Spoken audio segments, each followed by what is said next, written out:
Hai teman-teman, hari ini sesuai janjiku aku akan membagikan tips dan trik bagaimana kamu bisa berhasil mengikuti Qatar Airways Cabin Crew Recruitment dalam satu kali percobaan. Tapi ingat, ini adalah tips dan trik, bukan contekan. Jadi semua kembali lagi ke pribadi masing-masing ya. Untuk rekrutmen di Indonesia, biasanya Qatar Airways akan mengadakan 3 kali kesempatan. Yang pertama ada di Jakarta untuk seluruh kalangan. Yang kedua, Jakarta khusus ex-cabin crew. Dan yang ketiga, untuk semua kalangan di Denpasar. Apabila kamu tidak berhasil dalam satu kali percobaan, biasanya Qatar Airways akan memberikan kesempatan dalam 6 bulan kamu mengupgrade diri kamu, baru boleh untuk mencoba lagi. Tidak seperti maskapai pada umumnya yang bisa walk-in interview kapan saja, Qatar Airways hanya membuka open days bagi kalian yang sudah mendaftar lewat website. Website Qatar Airways adalah carriers.qatarairways.com.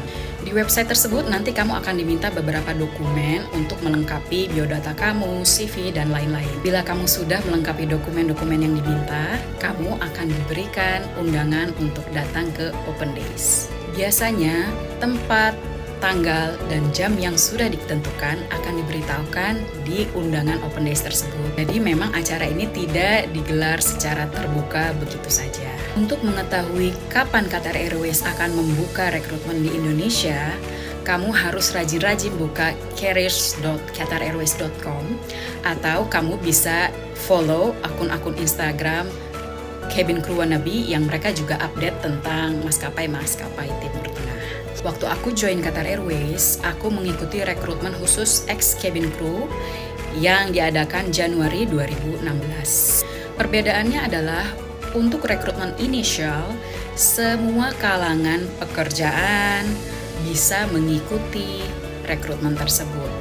Untuk experience crew, hanya mereka yang mempunyai pengalaman bekerja menjadi cabin crew sebelumnya. Persyaratan pertama adalah umur minimum harus 21 tahun. Ini sudah menjadi kewajiban bagi maskapai internasional yang meng-hire mereka yang umurnya 21 tahun ke atas.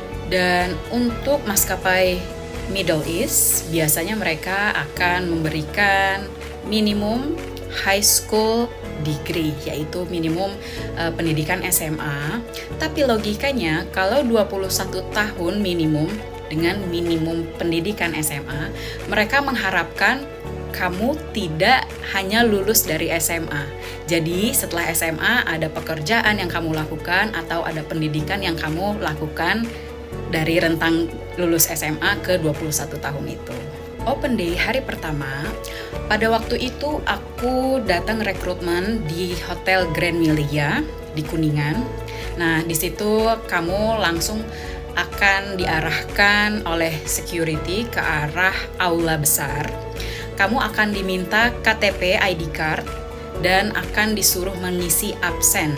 Jadi seperti yang aku bilang, tidak bisa sembarangan, hanya yang sudah mendaftar yang bisa mengikuti rekrutmen ini. Jadi ID card kamu disesuaikan dengan nomor absen dan kamu akan diberikan nomor urut, nomor peserta yang akan ditempelkan di dada sebelah kiri kamu. Hari pertama dimulai dari jam 9 pagi hingga jam 5 sore kalau nggak salah ya.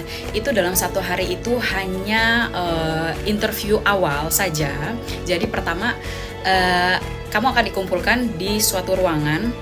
Kamu jangan kaget kalau kamu melihat ada warga negara asing, yaitu bule-bule, orang Korea, atau orang lain yang mengikuti juga. Pada waktu itu yang aku lihat dari nomor urut, itu kurang lebih ada 600 orang yang ikut dalam total seharian itu. Nah, seperti yang aku bilang, Qatar Airways ini adalah top tier-nya airlines nomor 1 di dunia, bintang 5. Dan warga negara Indonesia adalah minoritas di aircrew Qatar Airways. Orang kita banyak yang kerja di Qatar sebagai oil and gas atau kerja di Qatar Airways juga ada, cuma untuk bagian aircrew, pilot, dan cabin crew itu tidak banyak. Dan yang aku tangkap adalah kru-kru asing ini mereka pinter. Kenapa? Mereka melihat di Indonesia Qatar Airways tidak meng-hire begitu banyak orang. Sedangkan di negara asalnya sendiri, saingannya sudah begitu banyak. Makanya kenapa mereka sedang duty terbang ke Jakarta. Mereka menghususkan terbang itu untuk mengikuti rekrutmen di Jakarta. Sehingga mereka berpikir akan lebih besar chance-nya mereka keterima di Jakarta. Karena aku mengikuti rekrutmen yang khusus ex-cabin crew, maka saingan aku adalah dari seluruh maskapai domestik, nasional, bahkan internasional. Ada dari LCC, dari Garuda sendiri, banyak juga aku melihat ada senior jauh aku, ada juga yang junior aku, ada juga mungkin yang sepantaran cuma nggak begitu kenal, ada juga yang ex Saudi Arabia, ex Emirates, ex Cathay Pacific. Bahkan aku juga melihat ada beberapa cabin crew private jet, VIP private jet yang mengikuti audisi ini. Luar biasa. Aku sarankan kamu datang paling minimum 1 jam dari waktu yang ditentukan. Apabila jam 9, paling minimum kamu harus datang jam 8. Karena mengisi absen sudah ngantri, dan kamu harus bisa touch up dulu, rapi-rapi, biar kamu lebih pede. Acara dimulai jam 9 tepat. Tim rekrutmen terdiri dari 2 orang, 2 wanita, cukup sangat senior, around 40s akhir atau early 50s. Mereka berdua, yang pertama dari Spanyol, yang kedua dari India. Pada awal pembukaan, mereka menjelaskan seperti apa negara Qatar, seperti apa perusahaan Qatar Airways, dan para timnya. Lanjut, kita dipersilahkan untuk memperkenalkan diri di dalam aula tersebut. Tidak usah panjang-panjang seperti menyebutkan nama, menyebutkan asal dari mana, dan ex-cabin crew mana. Kamu akan diberikan mikrofon secara bergantian. Saat perkenalan, kamu harus berdiri. Oke, aku akan tunjukkan contohnya. Pada saat perkenalan, pastikan kamu berdiri tegap. Paling pertama adalah cara memegang mikrofon. Jangan kamu terlalu menggenggam keras, karena akan terlihat kamu shaking. Pegang mikrofonnya secara firm, but confidence. Oke, seperti ini. Pertama, kamu menghadap ke juri otomatis, karena mereka tuan rumahnya saat itu. Seperti selamat pagi, namanya siapa, ingat ya. Rekrutmen harus ingat nama jurinya siapa. Sebutkan keduanya namanya siapa. Lalu kamu sapa seluruh kandidat yang ada di aula tersebut. Selamat pagi Ibu A, Ibu B, dan selamat pagi para kandidat atau rekan-rekan. Nama saya Masya, umur saya 31 tahun, saya asal Jakarta, saya ex-cabin crew Garuda. Terima kasih. Kurang lebih seperti itu ya. Dan jangan lupa body language kamu harus tegak, dan eye contact jangan lupa. Untuk laki-laki, jangan masukin tangan kamu ke dalam kantong celana, ya. Tangan kamu harus terbuka, menunjukkan bahwa kamu confidence dan terbuka. Kalau kamu menutup tangan kamu ke dalam saku, itu tandanya kamu orang yang tertutup. Ya, di sini paham ya? Setelah perkenalan singkat dari peserta awal hingga akhir, akhirnya para juri berpindah tempat ke aula sebelah. Nah, disinilah mulai deg-degan. Peserta akan dipanggil sesuai nomor urut absen dari yang awal sampai akhir. Nah, di sini 2 juri akan duduk di 2 meja terpisah dalam satu aula besar. Tidak ada sekat, hanya 2 meja terpisah yang agak berjauhan. Jadi nanti kamu akan dipanggil. Nah, saat dipanggil, kamu masuk, kamu melihat mana juri yang sedang kosong, itulah juri kamu. Tapi di saat kamu masuk ke aula tersebut dan kamu lihat 2 juri tersebut kosong, kamu tinggal pilih mana yang menarik hati kamu, ya. Seperti waktu aku itu, aku masuk keduanya kosong. Nah, pada saat itu jurinya orang India agak lebih jauh dari pintu, orang Spanyol pas lurusan pintu. Aku langsung menghampiri yang orang Spanyol. Sebetulnya nggak ada masalah kamu mau pilih yang orang India atau orang Spanyol atau kamu kedapatan yang mana, gak ada masalah. Itu kembali lagi ke confidence-nya kamu. Cuma kenapa aku pilih orang Spanyol? Ada trik di balik ini. Karena aku berpikir manusia matanya itu terbiasa melihat sesuatu yang berbeda dari kita. Apabila kita seorang Asia melihat sesama orang Asia, we will think we are the same level, right? Contohnya deh, orang bule di Indonesia pasti terlihat lebih menonjol dibandingkan orang sesama Asia kan? Begitupun kita, kalau kita ada di negara bule, pasti kita terlihat lebih eye-catching di negara mereka. Sebelum bertemu juri, pastikan rambut kamu on point, tertata rapi, makeup kamu high standard, baju kamu rapi, formal attire, dan sesuai dengan dress code yang diminta ya, jangan salah kostum. Trik dari aku, misal kamu lebih pede pakai lipstick nude, boleh.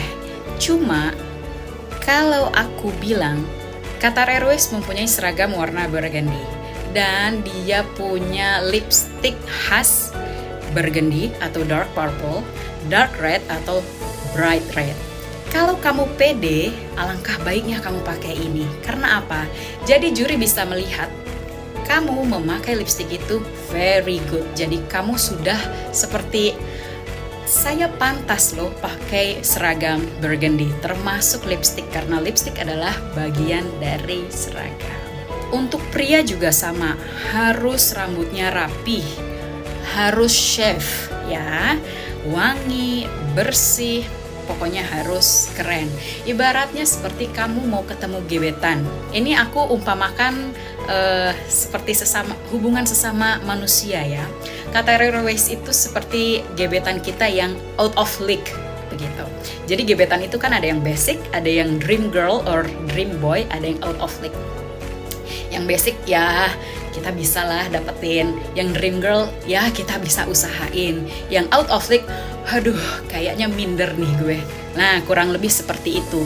Tapi kamu punya kesempatan untuk ketemu dengan gebetan kamu yang out of league, pasti dong kamu harus mencari tahu ini orang sukanya apa, ini orang gimana ya, punya kelebihan apa, dan kamu harus mengetahui orang tersebut gitu untuk menguasai obrolan gaubahnya seperti Qatar Airways. Kamu harus ingat yang kamu hadapi ini adalah big fish ya, ikan besar, skala internasional bukan skala nasional lagi atau apalagi skala kabupaten, enggak sayang. Kamu harus ekstra untuk menghadapi si Qatar Airways ini. Oke, saatnya kamu masuk bertemu dengan juri. Kamu handover CV kamu. CV nggak usah panjang-panjang, make it simple, maksimum 2 pages ya. Jangan panjang-panjang, mereka nggak punya waktu buat baca itu semua. Yang paling penting di highlight adalah nomor telepon kamu, email kamu, sama working experience kamu dan educational history. That's it. Oh ya, dan kamu akan diminta foto dan fotokopi paspor, oke? Jangan lupa sapa, senyum ya, karena make it natural, gak usah deg-degan banget, walaupun pasti kamu deg-degan, tapi gini, usahain eye contact jangan lupa, tangan kamu jangan dikebelakangin, kamu bukan paskibra sayang ya, harus searah dengan pundak. Jadi kamu boleh ngomong dengan bahasa tangan, gerak-gerik tangan, gesture. Jadi seolah-olah kamu sudah menguasai hal yang kamu bicarakan, kamu sudah menguasai suasana di tempat tersebut. Itu bisa jadi nilai plusnya. Para juri nggak akan banyak nanya, pokoknya yang seingat aku mereka akan nge-highlight ya, nomor telepon, email, sama working experience kamu akan ditanya. Karena kebetulan aku ex cabin crew, akan ditanya berapa tahun di Garuda, berapa tahun di ini. Dan kebetulan karena aku private pilot, di situ juga di-highlight sama mereka. Setelah mereka melihat CV kamu akan disuruh, aku lupa ya, suruh nimbang apa enggak ya, tapi seingat aku disuruh nimbang. Setelah itu arm reach ini wajib banget. Kalau untuk perempuan, kamu boleh lepas sepatu heels kamu dan kamu boleh jinjit untuk menyentuh 212 tersebut. Kalau kamu laki-laki, setauku nggak boleh lepas sepatu dan nggak boleh jinjit, tapi harus bisa menyentuh. Ya, kalau kamu nggak bisa menyentuh, game over. Lalu akan ditanya, apakah kamu punya tattoo? Kamu punya scars, ya? Tato dibolehkan asal tidak terlihat di saat kamu pakai seragam. Contoh misal di dada atau di sini ya, itu boleh. Kecuali di sini itu nggak boleh. Lalu scars juga boleh asal tidak di wajah dan di tangan, itu tidak boleh sayang. Dan juri juga akan melihat kuku kamu nih, pokoknya tangan ini dilihat semuanya. Makanya selalu aku bilang sebelum rekrutmen di maskapai manapun, tangan, kuku harus bersih ya. Diingat harus bersih. Nah, disinilah rahasianya. Kalau kamu berhasil, kamu akan mendapatkan surat cinta dari jurinya, selembar kertas yang menunjukkan bahwa kamu berhasil untuk melanjutkan ke tahap assessment. Oke. Dan juri akan meminta masukan ke dalam baju kamu, jadi jangan terlihat siapa-siapa dan kamu jangan overreact. Oke? Keep calm. Karena apa? Yang lulus atau enggak akan disebutkan nanti di saat akhir acara gitu. Jadi kalau kamu udah mendapat itu surat cinta, kamu boleh seneng, tapi jangan stay calm aja, jangan kamu cerita ke teman kamu kanan kiri, biasa aja, oke? Setelah juri selesai interview dengan seluruh kandidat akan dipanggil lagi ke aula sebelah, ke aula yang besar untuk duduk di tempat masing-masing seperti di awal. Dan juri akan menyebutkan nomor-nomor yang berhasil ke assessment day yang akan dilaksanakan besok hari. Bagi kamu yang tidak disebutkan, dipersilahkan untuk pulang. Untuk yang disebutkan namanya, disuruh untuk stay at place dan mereka akan menjelaskan besok disuruh bawa apa aja. Udah otomatis alat tulis ya, karena assessment itu kita akan mengerjakan beberapa soal. Lalu dress code-nya apa juga akan dijelaskan. Assessment day dilakukan esok hari, dimulai dari jam 9 pagi hingga kurang lebih jam 8 malam. Ya, kebetulan waktu itu aku assessment day dan final interview dijadikan dalam satu hari, diselesaikan dalam satu hari. Karena ada beberapa negara atau beberapa rekrutmen lain yang assessment day dan final interview dibagi hari. Jadi dibilang 3 hari, kalau aku hanya cukup 2 hari. Dari open day, kandidatnya kurang lebih 600 orang. Assessment day, kandidatnya menjadi 30 orang saja. Di assessment day ini hanya mengerjakan bahasa Inggris, lalu ada logic matematik ya, lalu ada mengerjakan essay, ya semuanya full English ya. Jadi yang pertama adalah soal-soal pilihan ganda seperti TOEIC dan TOEFL atau IELTS. Saranku kamu harus terbiasa dengan mengerjakan buku-buku tersebut. Lalu logic math itu misalnya seperti kamu berangkat dari Doha, GMT sekian, lalu kamu terbang ke contoh ke Jakarta, GMT sekian. Dari Doha ke Jakarta, berapa lama waktu penerbangan, dan kamu akan jam berapa sampai di Jakarta. Kurang lebih seperti itulah matematikanya. Simple, tapi tricky questions. Untuk essay, jadi kamu akan diberikan satu judul. Contohnya waktu aku adalah communication. Jadi kanan kiri juga beda. Contohnya nomor urut ganjil judulnya ini, nomor urut genap judulnya ini, seperti itu. Jadi di assessment day ini intinya adalah juri mau lihat bagaimana keterampilan kamu dalam bahasa Inggris. Nggak ada psikotes apa segala macam, nggak ada. Intinya adalah logik kamu, ya, pengetahuan logika, bahasa Inggris, udah itu aja. Nah, dari tahap ke tahap ini juga sudah ada eliminasi beberapa. Kalau misalnya kamu dianggap tidak fluent in English, then you will send home directly. Setelah itu akan ada break siang. Setelah break akan lanjut group discussion. Group discussion ini akan dibagi menjadi 3 atau 4 kelompok tergantung berapa kandidat yang ada pada hari itu Waktu itu aku kurang lebih tiga kelompok. Satu kelompok itu adalah 10 orang. Ya, itu dipilih secara random oleh jurinya. Nah, di group discussion ini akan diceritakan sebuah masalah di dalam pesawat atau sebuah intinya begini. Kalau kamu crew member atau cabin crew, punya experience cabin crew, pasti kamu sudah sangat mengenal dengan CRM, Crew Resource Management. It's gampang lah ya, udah biasa. Nah, untuk orang-orang awam yang tidak mengerti maskapai, kamu coba cari tahu deh di Google, Crew Resource Management itu apa. Intinya adalah bagaimana kamu menemukan solusi dalam sebuah permasalahan, diskusi di dalam sebuah kelompok begitu. Nah, di group discussion ini juri ingin melihat bagaimana kontribusi kamu, bagaimana ide-ide kamu, bagaimana your behave ya. Jadi saran aku di sini tricky, oke? Kamu harus berani memberikan ide, tapi kamu juga jangan jadi yang ngomong terus, jangan. Kamu harus lihat kapan kamu bisa bicara, kapan kamu bisa tahan dulu.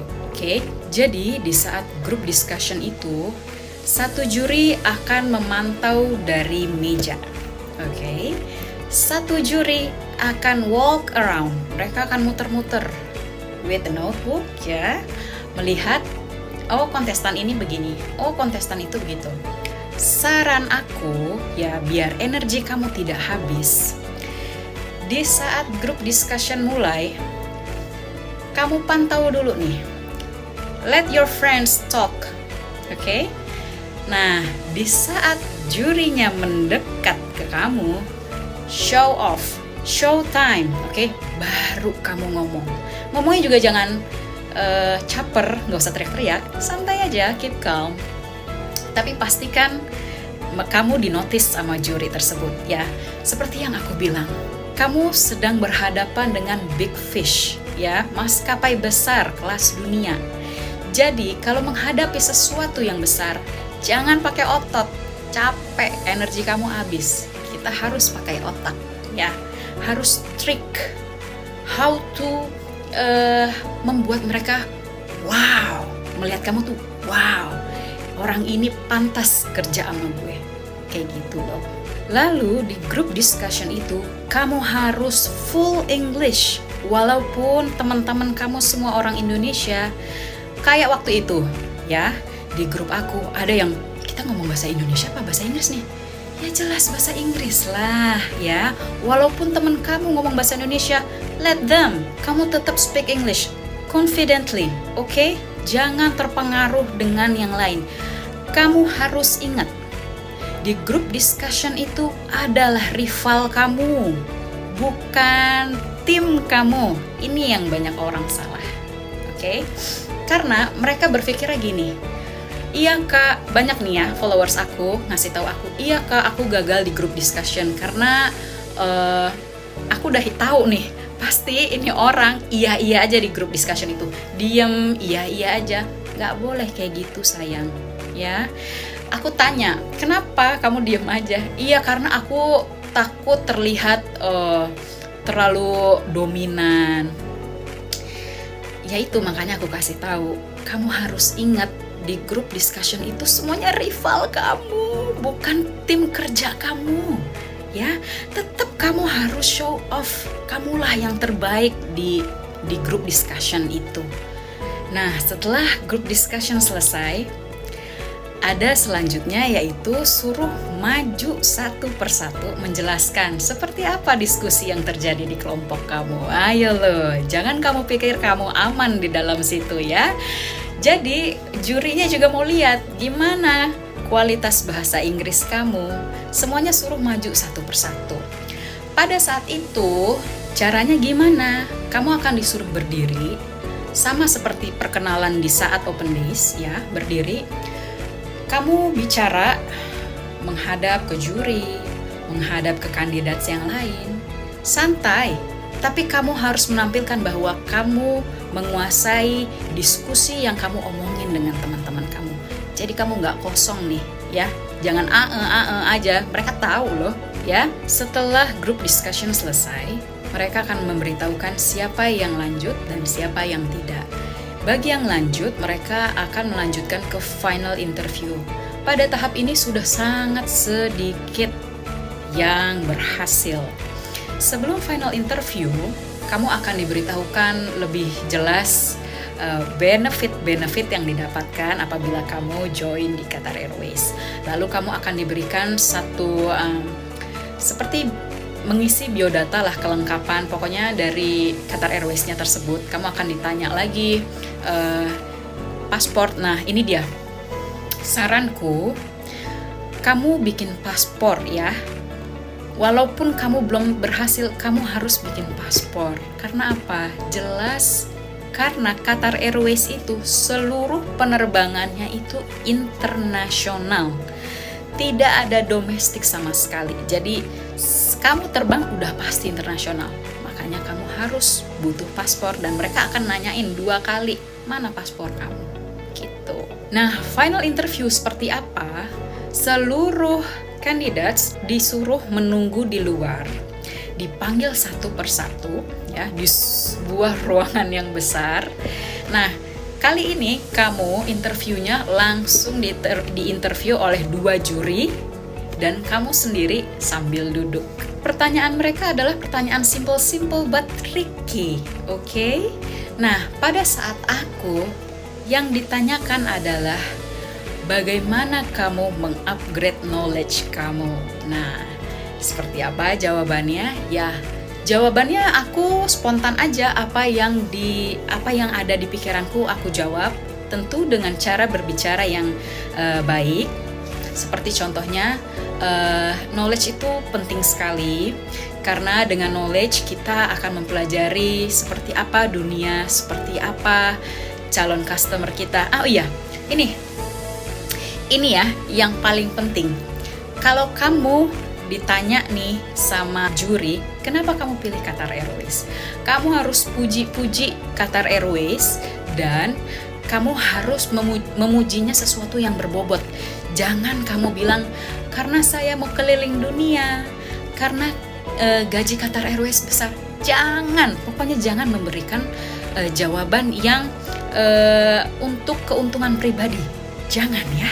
Berikan jawaban yang memfokuskan servis kamu ke pelanggan, bagaimana kamu bekerja sama dengan tim. Kurang lebih seperti itulah. Intinya adalah fokus ke customer. Jangan fokus ke diri kita sendiri ya. Lalu juri akan bertanya, "Do you smoke?" Apakah kamu merokok? Ya. Nah, ini ya, kamu harus menjawab dengan cepat. Tidak, jawab dengan cepat dan yakin. Walaupun kamu perokok, jawab aja dulu tidak. Karena Qatar Airways not allowed. Oke, gak boleh. Karena di apartemennya, di asrama itu gak boleh ngerokok. Kamu harus ingat, Qatar Airways ini adalah maskapai paling jaim banget. Nah, setelah selesai final interview, jangan kamu pikir yang sudah sampai tahap final interview akan lolos semua. Tidak, masih ada lagi eliminasi. Hanya saja eliminasinya akan dilakukan di pusat di Qatar, di divisi HR ya. Jadi dokumen-dokumen kamu akan difilter lagi oleh mereka. Pokoknya yang akan lanjut akan ditelepon.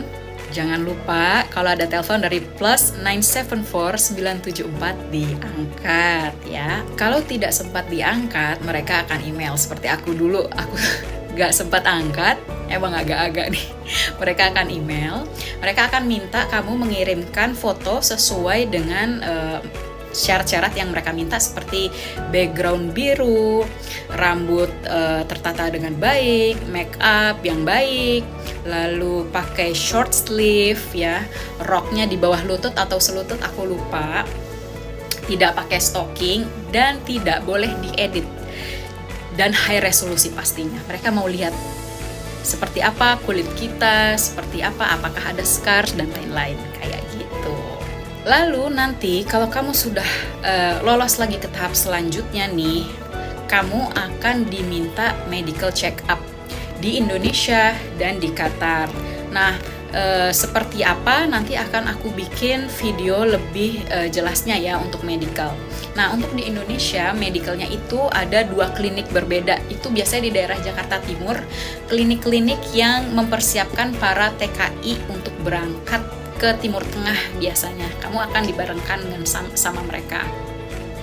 Dan biasanya Qatar Airways ini sebelum kamu Medex, mereka akan bekerja sama dengan satu agensi namanya Binawan. Nah, Binawan ini juga mereka yang ngurus kru-kru Saudi lah. Cuma bedanya kalau kru Saudi dari awal tuh Binawan yang ngurus, kalau Qatar Airways ini cuma pas Medex aja. Jadi gini loh, mereka tuh mau memastikan bahwa kru yang akan berangkat ke Doha itu sudah pasti sehat gitu loh. Saat proses dengan Binawan ini, nanti kamu akan diminta uang sebesar kurang lebih 1,5 juta atau 15 juta, aku juga lupa. Tapi jangan takut, itu nanti akan diganti oleh Qatar Airways ya, setelah kamu terbang, setelah kamu 1 bulan di sana atau kamu setelah terbang 6 bulan gitu, setelah probationnya selesai. Aku juga lupa. Nah, uang ini adalah sepertinya sih kayaknya uang untuk jasanya si Binawan atau uang untuk Medex yang di Indonesia, kurang lebih seperti itu. Setelah semuanya ready, kamu akan dikasih jadwal keberangkatan. Nah, setelah kamu berangkat ke Qatar, itu akan ada medical check up lagi. Dan apabila kamu dinyatakan tidak lolos standar mereka, kamu akan dipulangkan. Begitu. Dan kalau kamu sudah lolos, akan ada training. Apabila kamu dianggap tidak sesuai dengan kompetensi mereka, kamu juga akan dipulangkan. Jadi sebegitu striknya mereka mencari kru untuk menjadi air crew di Qatar Airways. Intinya kamu nggak usah takut. Walaupun kamu belum punya experience di penerbangan, coba aja nggak masalah. Kalau kamu lulus dalam 1 percobaan, selamat. Kalau belum, jangan patah arang, coba lagi. Aku di sini pure untuk membantu. Kenapa? Karena aku pernah di posisi kalian. Minder banget ngeliat Qatar Airways tuh. Apalagi dulu kru Indonesia itu tuh belum banyak. Jadi aku tuh nggak tahu nih kayak gini nih yang ngasih tahu nih nggak ada. Kalaupun ada kru Indonesia, belum tentu mereka mau ngasih tahu. Karena apa? Takut dong kesaingan. Nah, sekarang aku kasih tahu kepada kamu cuma-cuma, tapi semuanya kembali lagi ke usaha kamu masing-masing. Dan yang nonton ini bukan kamu saja, tapi kamu jangan takut. Semua orang bisa punya usaha yang sama, tapi setiap orang punya rezeki yang berbeda. Semangat, persiapkan segalanya dengan baik, terutama kesehatan fisik, kulit, rambut, apapun itu ya. Fluent in English is a must. Kalau enggak, I'm so sorry about it. Dan kita tunggu ya seragam kamu posting di IG. Bye.